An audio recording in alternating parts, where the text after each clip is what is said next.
আমার নবীজি নামাজের এত গুরুত্ব দিয়েছেন, রাসূল মারা যাবেন, আম্মা জান আয়েশার ঘরেই তার ইন্তেকাল হয়েছে। আম্মা জান আয়েশার ঘরে আমার নবীর স্ত্রী আম্মা জান আয়েশার উরুতে মাথা রেখে রাসূল শেষ নিঃশ্বাস ত্যাগ করেছেন। রাসূল যখন দুনিয়া থেকে বিদায় নেবেন, সেই সময় সর্বশেষ শব্দ চয়ন করেছেন, আয়েশা, আমার উম্মতের জন্য বড় পেরেশান রে আমি। আমার উম্মতকে বলে দিবা, আমার উম্মতরা যেন অন্তত কখনো 5 ওয়াক্ত নামাজ না ছেড়ে দেয়। জোরে বলে সুবহানাল্লাহ। কয় ওয়াক্ত নামাজ বলেন তো? 5 ওয়াক্ত নামাজ। আমার নবীজি উঠতে পারেন না, নবীজির প্রচন্ড মাথা ব্যথা, নবীজির প্রচন্ড জ্বর, মুখ চোখগুলো গরম হয়ে গেছে, লাল হয়ে গেছে, একবার কপাল গরম হচ্ছে, একবার ঘেমে যাচ্ছেন আমার রাসূল। ইতিমধ্যে সাইয়েদনা বেলাল যখন কাদা কাদা কণ্ঠে যখন আযান দিয়েছেন, আমার নবীজি একাকী দাঁড়ানোর চেষ্টা করিয়া মাথা চক্কর মেরে পড়ে যাবে, আম্মা জান আয়েশা তাকে ধরে ফেললেন। হুজুর, আপনি তো পারছেন না। রাসূল বলছেন, আয়েশা রে, জামাতে নামাজ পড়ার সুযোগ বুঝে আমি আর পেলাম না। আফসোস করছেন, জামাতে পড়লাম না, মনে হয় আমি জামাতে নামাজ পড়তে পারবো না আয়েশা, আমি আর পারতেছি না। ওরে আয়েশা, আমার বন্ধু আবু বকরকে বলে দাও, আমার বন্ধু আবু বকর যেন আমার মুসল্লায় দাঁড়ায় জামাতের নামাজটা আদায় করে নেয়। এই কথা যখন জানিয়ে দেওয়া হলো সাহাবীদের মধ্যে কান্নার রোল পড়ে গেছে। আহারে, রাসূলের পেছনে বুঝে আর নামাজ পড়তে পারবো না। সাহাবীরাও কান্দে, সেই কান্নার আওয়াজ আমার নবীর কানে চলে এলো আম্মা জান আয়েশার ঘরে থেকে। সব কাঁদতেছে। আমার রাসূল বলছেন, আয়েশা রে, নামাজটা শুরু হয়ে গেছে, সাহাবীরা কান্দে কেন, আমারে দেখাও।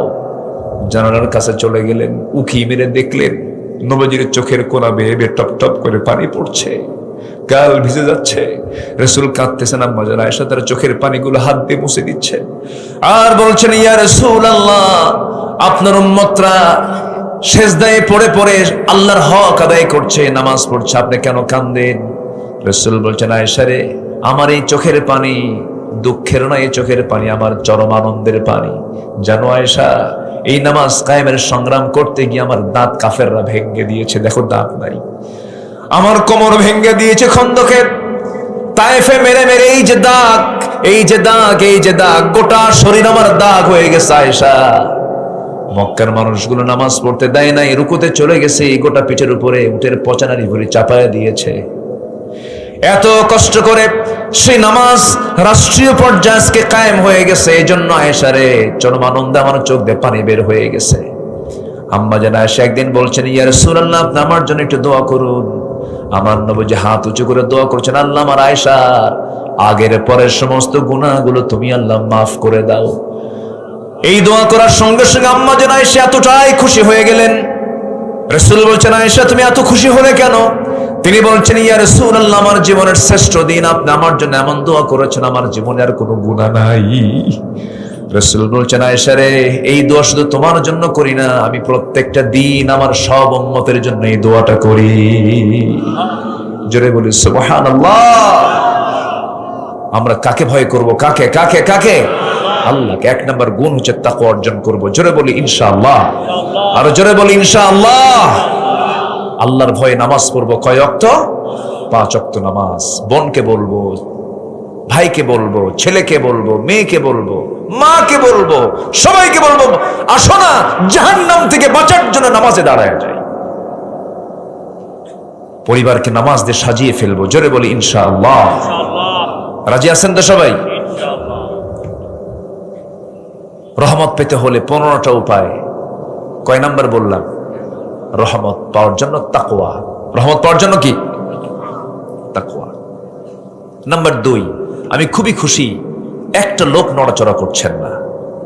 এত ভদ্রচিত আচরণ আপনাদের আমাকে খুবই আনন্দ দিচ্ছে। আমি খুব তৃপ্তি বোধ করছি। এত রাত হওয়ার পরেও একটা লোকের কোনো নড়াচড়া নেই। আমি আল্লাহর শুকরিয়া আদায় করছি, আলহামদুলিল্লাহ। এটা যেন শেষ পর্যন্ত অব্যাহত থাকে, আল্লাহ কবুল করুন। জোরে বলি আমিন। কারণ শ্রেষ্ঠ জায়গা হলো এখন কোরআনের মাহফিল। এর চাইতে শ্রেষ্ঠ জায়গার দ্বিতীয় কোথাও নাই। এখান থেকে উঠে যাওয়া মানে আমার জন্য প্লাস না মাইনাস? মাইনাস। আমরা মাইনাস পজিশনে যেতে চাই না। বসুন, আমরা থাকবো। ঘড়িটা আজকে দেখবে কে? আপনি দেখবেন না আমি দেখবো? বলেন। বলেন ঘড়ি দেখার দায়িত্ব কারে দিবেন? আমাকে দিবেন তো? জি, জুমার দিন খতিব খুতবা দেয় আর ঘড়ি দেখে মুসল্লি আছে না? 1:31 বাজলে হুজুর তাড়াতাড়ি শেষ করেন, ঘড়ি দেখতেছেন। এগুলো বেকুব, ঠিক না। সম্মানিত ভাইয়েরা, একটু আমাকে সময় দেন। সময় লাগবে তো, যেহেতু উঠেছি বসে একটু কথা বলবো ইনশাআল্লাহ। রাজি আছেন তো ইনশাআল্লাহ? শুধু আপনি আমার কথাগুলো শুনছেন না, আমার প্রত্যেকটা শব্দ চয়ন, প্রত্যেকটা কথা আগামীকালকের ভিতরে কোটি কোটি মানুষের কাছে আমার এই আলোচনার মেসেজটা সব জায়গায় চলে যাবে। একটু বসুন। নাম্বার 2 হলো, রহমত পেতে হলে রাগ দরকার না ধৈর্য দরকার? বলেন রাগ দরকার না ধৈর্য দরকার? ধৈর্য। ধৈর্য এমন একটা বৃক্ষের নাম, সে শুধু সুফল দিয়ে দেয়, ভালো রেজাল্ট দেয়, ভালো ফল দেয়। আর রাগ এমন এক অযোগ্যতা, রাগ আছে যার ধ্বংস আছে তার। কয়েকদিন আগে এক মহিলা আমারে ফোন দিয়ে বলে, হুজুর আমার স্বামী সকালেও তালাক দেয়, বিকেলেও তালাক দেয়, হুজুর আমি কি আসি না নাই? কোন তো আমি কি জবাব দেবো বলেন তো? বলে হুজুর আমার সকালেও তালাক দেয়, সন্ধ্যাও তালাক দেয়। এত রাগ, সব রাগ খাটাই হলো বইয়ের উপরে তালাক দিয়া। কি দিয়া? তালাক দিয়া। এরকম বিকুব মার্কা লোক আছে না নাই? যে স্বামীর মুখে বারবার তালাক শব্দ আসে, ওর পিছনের দিকে না ওই যে বাঁশের যে ডাল থাকে, ওর কি বলে এলাকায়, সবগুলো এক জায়গায় করে কাঁচা কনসি কি এলাকায় কয় কিনা, এটা দিয়ে একটু সাইজ করা দরকার। এই শব্দ কেন চয়ন করবেন আপনি? এটা তো মারাত্মক শব্দ। লাস্টে তো ঠিকই কান্দে, তালাক তালাক দিয়ে আবার পরে ফোন দিয়ে বলে, হুজুর রাগের মাথায় 100 তালাক দিছে, আর কি ফেরানোর সুযোগ আছে? কেন হুজুর? বাচ্চা কাচ্চা আছে, উপায় তো নাই হুজুর। একটু দেখেন তো কোনো কিছু পেঁয়াজ পুষ লাগায় কিছু করা যায় নাকি? আছে না নাই? আছে না নাই? আচ্ছা, একটা মানুষকে জব করে মেরে ফেলছেন, আর কি তাজা করতে পারবেন আপনি? এগুলো করবেন কেন? এটা তো আইন, এটা আপনার মুখের একটা আইন। আপনি শব্দ বের করা মানেই আপনি আইন প্রয়োগ করেছেন, এটাকে রদ করার কোন সুযোগ। অসংখ্য পরিবার স্বামী স্ত্রী পরিচয় বহন করে, অথচ তারা জেনা করছে, জেনা করছে, জেনা করছে। আছে না নাই? এগুলো কিসের ফসল? ধৈর্য না রাগের? রাগ। রেগে যাবেন, হেরে যাবেন। মেম্বার ইলেকশন, মেম্বারের দায়িত্ব পালন করে, যে বসে আছেন তো এই জন্য মনে হল, চেয়ারম্যান মেম্বার যারা হয় তারা কি রাগী হলে হবে না ধৈর্য আনতে হয়? কত গালি যে শুনতে হয়, শুনি না মেম্বার আছে না, ও যা কয় কম শুনবই না। ধৈর্য ছাড়া আপনি কিচ্ছু করতে পারবেন না। আচ্ছা বলেন তো, চেয়ারম্যান বড় না চেয়ারম্যানের বউ বড়? আসতে কয় বলেন তো, বলেন তো, বলেন। দেখছেন, হাই রে বইয়ের ভক্ত সব, মাশাআল্লাহ, ভালো বউ ভক্ত। আমার রাসূলও ছিলেন, মুহাম্মদ সাল্লাল্লাহু রাসূল বউ ভক্ত ছিলেন, খুব ভালোবাসতেন, খুব মোহাব্বত করতেন। রাসূল শেষ নিঃশ্বাস ত্যাগ করেছেন কার কোলে? স্ত্রীর কোলে, বইয়ের কোলে মাথা রেখে শেষ কথা স্ত্রীর সঙ্গে বলে দুনিয়া থেকে বিদায় নিয়েছেন। পারিবারিক সূত্র ছিল মুহাম্মদ সাল্লাল্লাহু, একটা পারিবারিক বন্ধনে তিনি আবদ্ধ ছিলেন। পরিবারকে সময় দিবেন, স্ত্রী একটা সম্পদ, স্ত্রীকে সম্মান করবেন, স্ত্রীকে মর্যাদা দিবেন। আপনি আপনার স্ত্রীকে মর্যাদা দিবেন, আপনার সন্তান আপনার মাকে সম্মান দিবে, তার মাকে সম্মান দিবে, আপনি আব্বা আপনাকে সম্মান দেবে। এগুলো ব্যালেন্স করবো আমরা। ধৈর্য এক জায়গায় না সব জায়গায়? আসতে বলবেন, এক জায়গায় না সব জায়গায়? সব জায়গায় ধৈর্য। দেখেন ধৈর্যের চ্যুতি ঘটলে কি হয়। ছাত্ররা কোটা বিরোধী আন্দোলন চালাচ্ছে, এই কোটার সংস্কার এটা হবে না, মেধার যাচাই করে আমাদেরকে আমাদের যোগ্যতার মূল্যায়ন করা হোক। আন্দোলন করলো, আন্দোলন চলতেছে তুঙ্গে, হঠাৎ করে একদিন বলেই ফেললো রাজাকার নাতিপুতিরা চাকরি পাবে। বলেন তো এটা কি ধৈর্য না রাগ? বিনয় না অহংকার? এক অহংকার এক রাগে একদম মাওয়ারি দিল্লি গিয়ে পড়ছে, ঠিক কিনা? এই জন্য অহংকার, মেজাজ, রাগ এগুলো ইমানদারের জীবনে কখনো আসতে পারে না। ধৈর্যশীল হবেন, রহমত দেবেন কে? রহমত লাভের উপায় কয়টা বলেছে বলেন তো? 15টা। চলতেছে কয় নাম্বার? 2 নাম্বার। রাগ করা যাবে না, ধৈর্যের পরিচয় দিতে হবে। স্বামী স্ত্রীর মধ্যে কোনো দ্বন্দ্ব লেগেছে, প্রায় কিন্তু এই দ্বন্দ্বগুলো লেগে যায়, এই ক্ষেত্রে বেশি ধৈর্যের পরিচয় দেবে স্বামী না স্ত্রী? অনেকে চুপ করে আছে, হুজুর বউ আপনি রাখবেন না, বলেন তো স্বামী স্ত্রীর মধ্যে লিডারকে বউ না স্বামী? ইমামকে বউ না স্বামী? তাহলে লিডার আপনি হবেন, আবার ধৈর্য ধরবেন না আপনি, এটা কেমন কথা? আপনাকে ধৈর্যশীল হতে হবে। মেয়েদের মুখ থেকে হঠাৎ করে অবাঞ্ছিত কথা বের হয়, মেজাজের ভারসাম্যহীন হয়ে যায় তারা। অনেক সময় দেখবেন কিছু হলেই থাকো,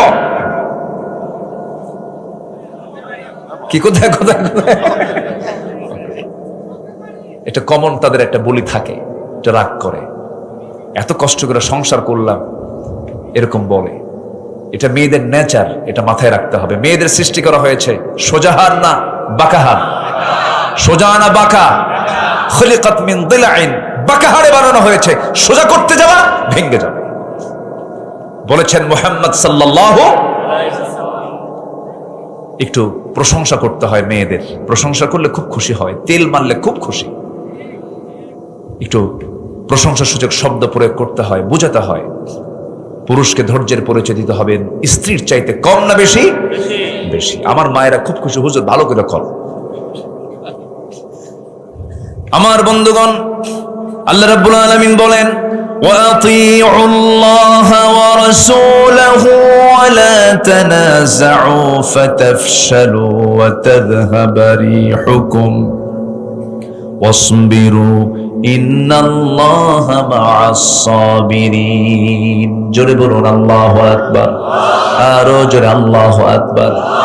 আমার রাসূল রাগী ছিলেন না, ধৈর্যশীল ছিলেন, ধৈর্যশীল ছিলেন, ধৈর্যের তিনি পিরামিড ছিলেন। মুসা আলাইহিস সালাতু ওয়াস সালাম রাগী মানুষ ছিলেন, উনিও ধৈর্যশীল ছিলেন। হয়তো আমরা অনেকে জানি, তার নামটা শুনলে মনে হয় রাগী মানুষ না, তার মধ্যে ধৈর্য ছিল। এই রাগী লোকটা ছাগল চড়িয়েছেন 10 বছর। কত বছর বলেন? আচ্ছা বলেন তো, ছাগল চষান কি সহজ কাজ না কঠিন কাজ? ছাগল কি সোজা জাত না বাঁকা জাত? কেমন বাঁকা, খুব তেড়া। ছাগল যারা চড়েন তারা টের পান, ছাগল চড়তে পারলে দুনিয়া চড়ান যাবে, এত বাঁকা। ও যদি একবার ব্রেক মারে, ব্রেক মারা বোঝেন তো, সামনের 2 পা যদি একবার মাটিতে গেড়ে দেয়, দড়ি ছেড়ে যা, আমি যাবো না। এত বাঁকা একটা প্রাণী। সেই বাঁকা প্রাণীকে, ছাগলকে চড়ালেন সাইয়েদনা মূসা আলাইহিস সালাতু ওয়াস সালাম 10 বছর। কত বছর বলেন? 10 বছর, শুধুমাত্র রাগ কমানোর জন্য। কি কমানোর জন্য বলেন? রাগ কমানোর জন্য। খুব রাগী লোক ছিলেন। এই মোবাইল আছে সাথে, মনে হয় আওয়াজ হচ্ছে। আমার বন্ধুগণ, একটু কান লাগাবেন, মনোযোগ দিয়ে শুনবেন। 10 বছরের ছাগল পালনের দায়িত্ব তিনি পেলেন। সর্বশেষ দিন ছাগলগুলো নিয়ে যখন মাঠ থেকে নিয়ে আসতেছিলেন, হঠাৎ করে ছাগল পাল থেকে একটা ছাগল একাকে একদিকে দৌড় মারা শুরু করে দিয়েছে। সেই সিটকে পড়া সেই ছাগলটা ধরার জন্য নবীও দৌড়াচ্ছেন, ছাগলও দৌড়াচ্ছে।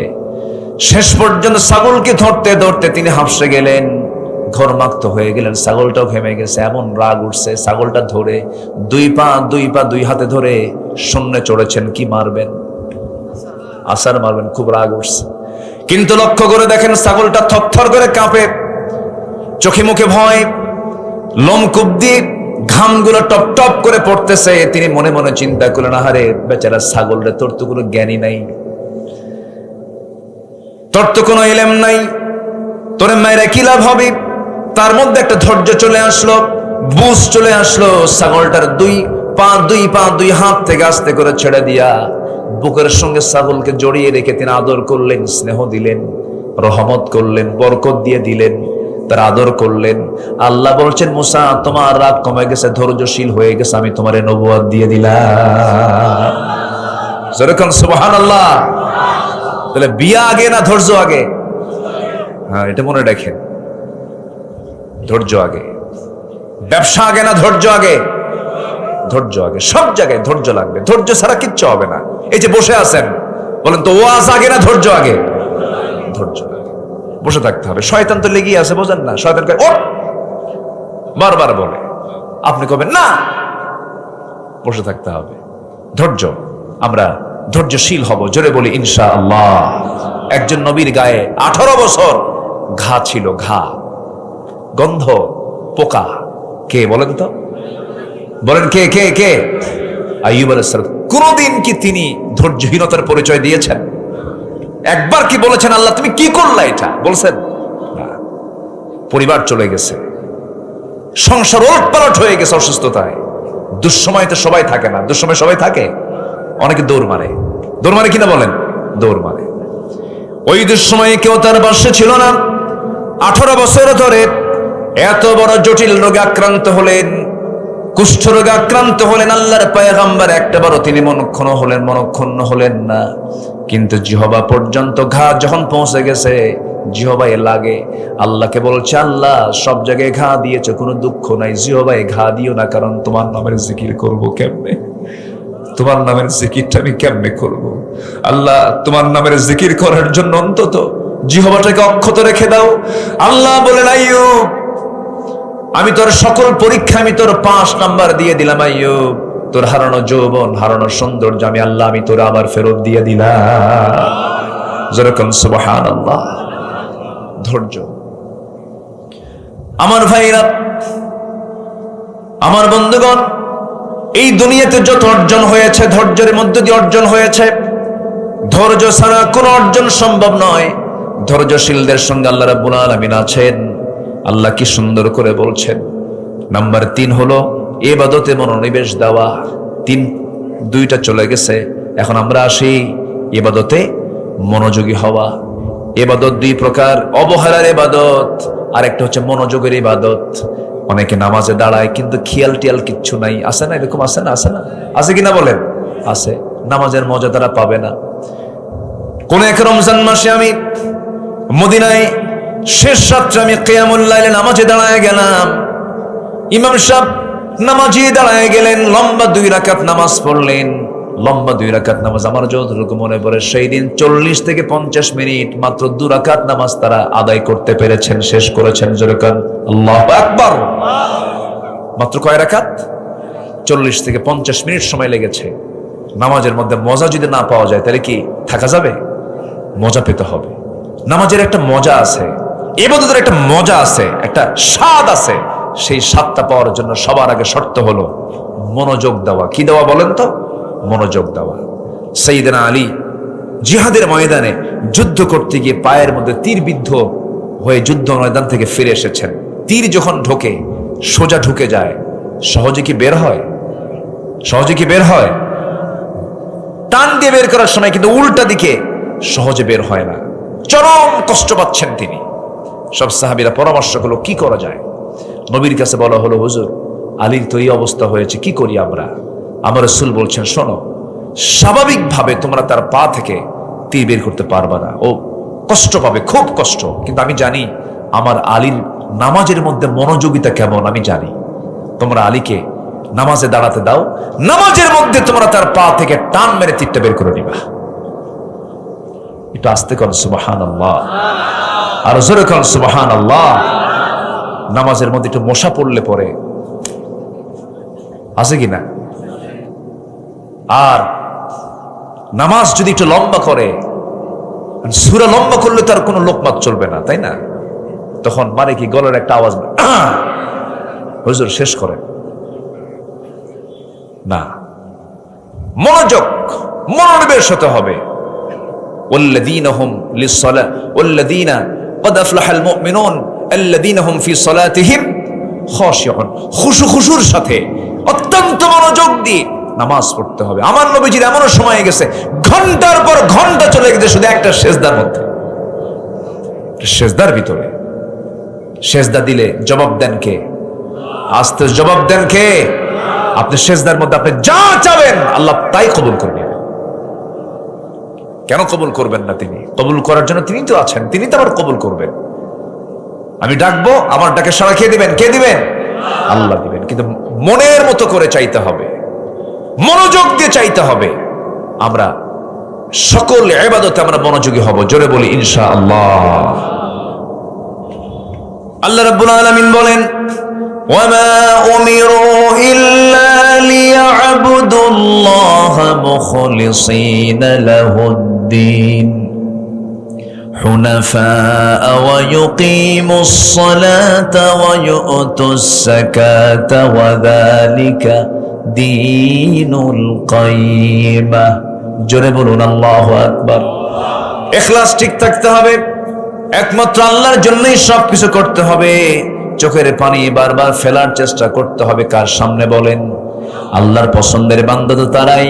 আল্লাহ রাব্বুল আলামিন বলেন, ওয়াল্লাযীনা ইয়াবিতুনা লিরাব্বিহিম সুজদান ওয়া কিয়ামা ওয়াল্লাযীনা ইয়াকুলুনা রাব্বানা ইসরিফ আন্না আযাবা জাহান্নাম ইন্না আযাবাহা কানা গরামান ইন্নাহা সাআত মুস্তাকাররাও ওয়া মুকামা। জোরে বলুন আল্লাহু আকবার। ইমানদার বান্দা তো তারাই, আল্লাহর রহমানের প্রিয় বান্দা তো তারাই।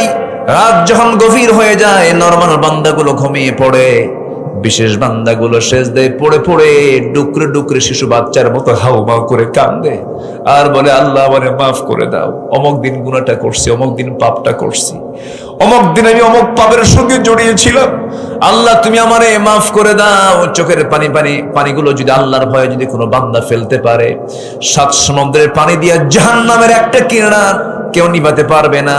কিন্তু কোন বান্দা যদি একমাত্র আল্লাহর ভয়ে 1 ফোঁটা চোখের পানি যদি ফেলতে পারে, ওই 1 ফোঁটা চোখের পানি আল্লাহ রাব্বুল আলামিন 7টা জাহান্নাম নিভায়া দিয়ে তার জন্য 8টা জান্নাত খুলে দিবে। আমরা কাঁদবো কার কাছে ভাই? আসতে বলবো না, কাঁদবো কার কাছে? আল্লাহর কাছে। দিল খুলে কাঁদবো আমরা, মন খুলে কাঁদবো আমরা, ফুফে ফুফে কাঁদবো আমরা। আল্লাহর কাছে সব অভিযোগগুলো দেব, আল্লাহর কাছে সব প্রস্তাবনাগুলো দিয়ে দেব, আল্লাহর কাছে সব কোশ্চেনগুলো আল্লাহর সামনে হাজির করে বলবো, আল্লাহ তোমার কাছে যা চাইলাম তাও দাও, যা চাই নাই তা প্রয়োজন তাও দিয়ে দাও। আমাদের চাওয়ার জায়গা বলুন তো একমাত্র কার কাছে? আসতে বলবেন না, কার কাছে?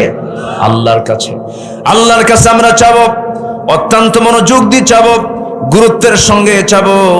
তাহলে 1 নম্বরে চলে গেল তাকওয়া, নাম্বার 2 হলো ধৈর্য, মনে থাকবে সবার। নাম্বার 3 হলো ইবাদতে মনোনিবেশ দেওয়া, মনোযোগ দিয়ে ইবাদতগুলো সম্পূর্ণ করা। নাম্বার 4 হলো আল্লাহর সন্তুষ্টির জন্য আল্লাহর পথে দান করা। দান করব কার জন্য? আসতে বলবেন না, কার জন্য? আল্লাহর পথে আমরা আল্লাহর সন্তুষ্টির জন্য দান করব। মান যাল্লাযী ইউকরিদুল্লাহ করদান হাসানান ফায়ুদাঈফাহু লাহু আদআফান কাসীরা ওয়াল্লাহু ইয়াকবিদু ওয়া ইয়াবসুত ওয়া ইলাইহি তুরজাউন। জোরে বলুন আল্লাহু আকবার, আরো জোরে আল্লাহু আকবার। আমি আল্লাহর পথে কেন দান করব? আল্লাহ পাক কি আমাকে দেয় নাই? আল্লাহ আমাকে দেন নাই? কি কম দিয়েছেন না অনেক দিয়েছেন? কম দিয়েছেন না বেশি দিয়েছেন? আল্লাহর দেওয়া কি আমার আপনার জন্য কি কম না অনেক বেশি? মাথা থেকে পা পর্যন্ত একটু তাকায় দেখেন কি আল্লাহ পাক দেন নাই, সব দিয়েছেন। আসেন আমরা দোয়া করে দিই নাকি? হ্যাঁ, তো ওই যে 2-1 করে ওঠে, কি সমস্যা কি বুঝলাম না। হ্যাঁ, একটু বসেন, একটু বসেন, আমাকে একটু সময় দেন, আর একটু সময় দেন। আপনি কি জানেন, আপনি যখন সামনে থেকে উঠে দাঁড়ান, যিনি কথা বলেন তার কলিজার একটা করে তার ছেড়ে খুব কষ্ট হয় না, যেন আমি কষ্ট দিচ্ছি কিনা, কষ্টের উদ্রেক হচ্ছে কিনা। একটু বসেন। মেহমানকে সম্মান করা কি বলেন তো ওয়াজিব। আমি তো মেহমান, ভাঙ্গাসুরা হোক মেহমান তো। আবার আমরা সবাই এখন কার মেহমান? কার মেহমান বলেন? আল্লাহর মেহমান। এখানে শৃঙ্খলা আছে, একটু বসেন। মন চাইলে উঠলাম, মন চাইলে বসলাম না। কোরআনের মাহফিলে আদব রক্ষা করা আমাদের একটা গুরুত্বপূর্ণ দায়িত্ব। আল্লাহ বুঝার তৌফিক দান করুন। মাহফিলকে সফল করতে হবে কি আগে ভাগে যে না শেষ করে? শেষ করে। আমরা শেষ করে যাই। তাহলে আমরা কাকে দান করব বলেন? কার পথে দান করব আমরা বলেন? আল্লাহকে আমাকে কম দিয়েছেন, আল্লাহকে দিলে কি আমাদের লস হবে? লস হবে না। আল্লাহ আমাকে যা দিয়েছেন এটা অকল্পনীয়, অকল্পনীয়।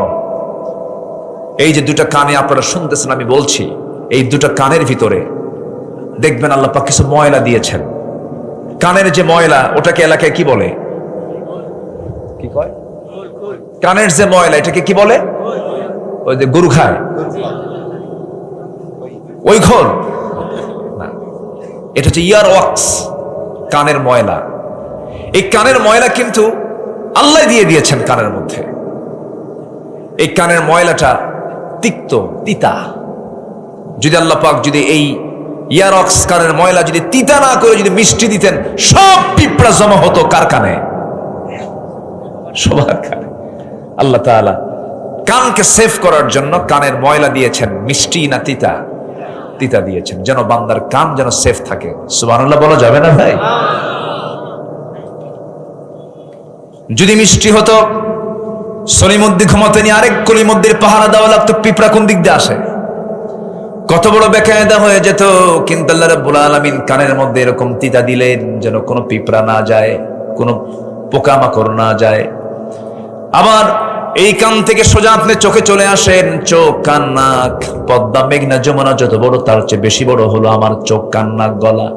অনেক এনটির ডাক্তার যারা তারা বুঝেন কত বড় নিয়ামত তিনি দিয়ে দিয়েছেন।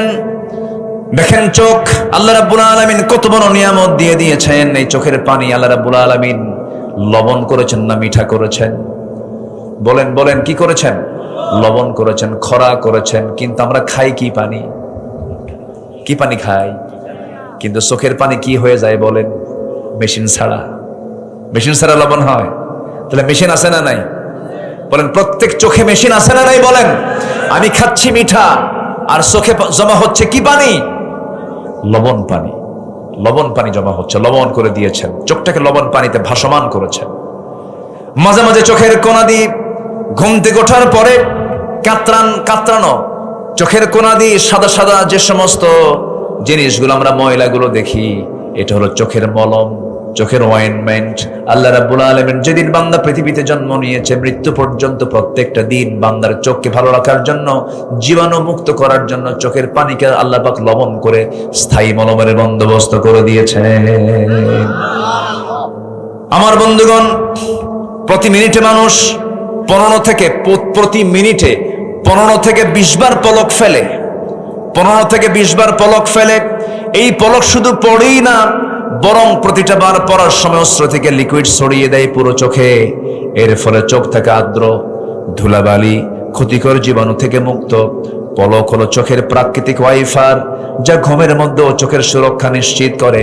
প্রতিদিন আমাদের চোখে গড়ে 1 মিলিলিটার অস্ত্র তৈরি হয়, যা স্বচ্ছ অথচ অত্যন্ত কার্যকর এক তরল পদার্থ। এই অস্ত্রের মধ্যে থাকে লাইসোজাইম নামের এক প্রাকৃতিক অ্যান্টিবায়োটিক, যা চোখকে ব্যাকটেরিয়ার আক্রমণ থেকে রক্ষা করে। যখন মানুষ বেদনায় ভরাক্রান্ত হয়, আত্মা আল্লাহর ভয়ে কান্দে, কাঁপতে থাকে, তখন বান্দার চক্ষু বেয়ে বেয়ে কি পড়ে বলেন? পানি বের হয়, অস্ত্র বের হয়, গালের উপর দিয়ে এটা চলে আসে।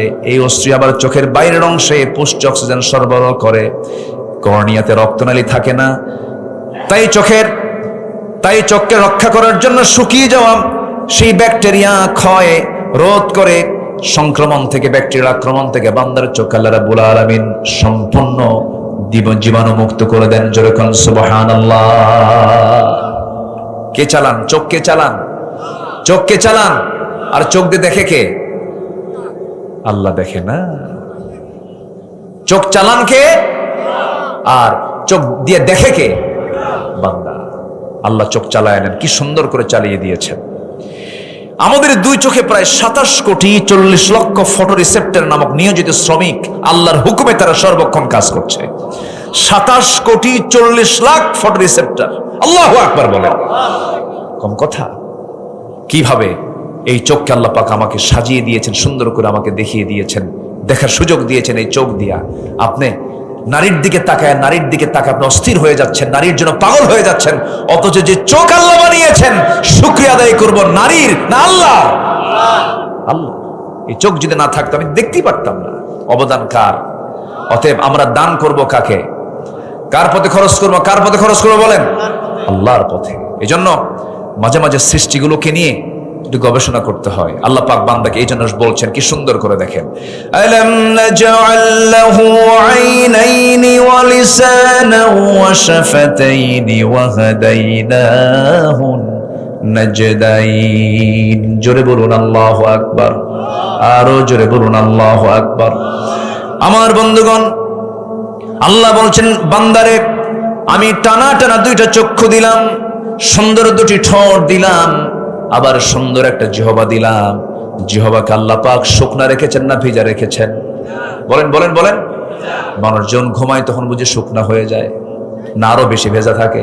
ভেজার ঠেলায় বালিশ ভিজা শেষ, কি ঠিক কিনা বলেন? বালিশে কি পড়ে? বলেন কি পড়ে? লালা পড়ে। আল্লাহু আকবার বলবেন না ভাই? আল্লাহ সারা জীবন আমার জিহ্বাকে আল্লাহ পাক ভিজায় রেখেছেন, সারা জীবন ভিজিয়ে রেখেছেন। একটু শুকনা হলে রুচি আসে, জ্বর হলে মুখ তিতা হয়ে যায়। মুখ কি হয়ে যায়? সব খাবার কি লাগে? তিতা লাগে। তখন বোঝা যায় যে হ্যাঁ, লালার কি বরকত আর জিহ্বার স্বাদের কি মজা, তখন টের পাওয়া যায়। আল্লাহ পাক বলছেন বান্দা কি সুন্দর তোকে একদম সিক্ত করা জিহ্বা দিয়েছি, ভিজানো জিহ্বা দিয়েছি, এবং সে লালাতে কোনো স্বাদ রাখি নাই। স্বাদ রাখলে তুই মিষ্টির স্বাদ পেতি না, তুই পুটির স্বাদ পেতি না। আজকে কমিটিতে খাওয়াইছে আমারে, আল্লাহ তুমি জান্নাতের খাবার খাওয়াও। কই খুব খাওয়াইছে আলহামদুলিল্লাহ, একদম ভর্তা থেকে শুরু করে একদম সবকিছু। কি খাবেন কি আপনি? মানে দেখার ঠেলায় খাওয়া শেষ। অনেক আয়োজন করেছে তারা। এই যে এত প্রকারের স্বাদ, কিন্তু জিহ্বা কয়টা? যদি এটা নাট বল্টু সিস্টেম হতো, ব্যাগ ভর্তি 50টা জিহ্বা নিয়ে যেতে হবে। গরু গোশত খেলে নাট বল্টু দিয়ে লাগাও। কি কথা বোঝেন নাই? লাগাবেন কখন, খাবেন কখন? জিহ্বা একটা, হাজার খাবার। সুবহানাল্লাহ বলেন। আল্লাহ পাক কি নিয়ামত দিয়ে দিয়েছেন। জিহ্বা কয়টা? একটা। আর খাবার অসংখ্য। আল্লাহ রাব্বুল আলামিন বলছেন বান্দারে এত কিছু দিয়ে দিলাম, এত নিয়ামত দিয়ে দিলাম, তুই শুধু জবান খুলে নামাজে দাঁড়িয়ে বলবি। জবান খুলে সবাই বলুন আলহামদুলিল্লাহি রাব্বিল আলামিন। সবাই বলেন আলহামদুলিল্লাহি রাব্বিল আলামিন আর রহমানির রহিম মালিকি ইয়াউমিদ্দিন ইয়্যাকা না'বুদু ওয়া ইয়্যাকা নাস্তাঈন ইহদিনাস সিরাতাল মুস্তাকিম সিরাতাল্লাযীনা আন'আমতা আলাইহিম গায়রিল মাগদুবি আলাইহিম ওয়ালাদ-দাল্লিন। জোরে বলেন, আরো জোরে, আরো জোরে। আল্লাহ তাআলা যা সৃষ্টি করেছেন বান্দার অকল্যাণ না কল্যাণ? অকল্যাণ না কল্যাণ? আমার বন্ধুগণ, সকল সৃষ্টিগুলো মানুষের সেবায় নিয়োজিত, সকল সৃষ্টিগুলো মানুষের সেবায় নিয়োজিত। আল্লাহ পাক মশা বানিয়ে দিয়েছেন। মশা আছে না নাই বলেন?